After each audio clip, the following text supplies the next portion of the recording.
Je crois que les temps incontestablement changent. La politique d'immigration de la France, en particulier la politique des visas, a suscité beaucoup d'incompréhension dans les pays africains, notamment de l'Ouest.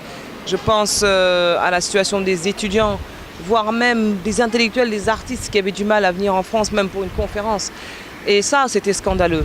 Il est clair que la France ne peut pas, comme dit le célèbre adage, ouvrir ses frontières à tous, soit.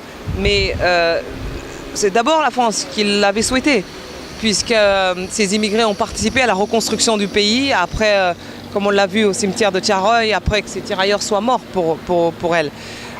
Donc aujourd'hui, là aussi, comme pour la France-Afrique, les temps changent.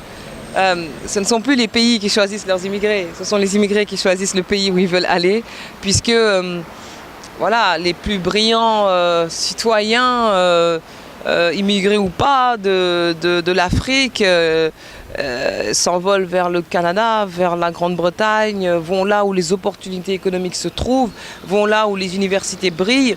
Or, la France, avec son système universitaire quelque peu délabré et sa situation économique quelque peu difficile, n'est plus le pays qui attire le plus les immigrés, notamment les jeunes diplômés. C'est d'ailleurs un défi pour la France, parce que la France est un pays d'immigration. Et la France a besoin aussi d'être capable d'attirer les grands talents, et les jeunes diplômés notamment. Parce que ceux-là, ils ne coûtent rien à notre pays. Au contraire, ils lui apportent énormément de par leur force de travail.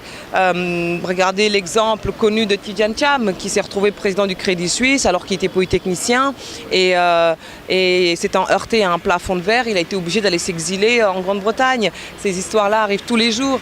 Mais aujourd'hui, la jeunesse africaine, elle est connectée sur le monde entier. La Chine a quadruplé ses visas étudiants.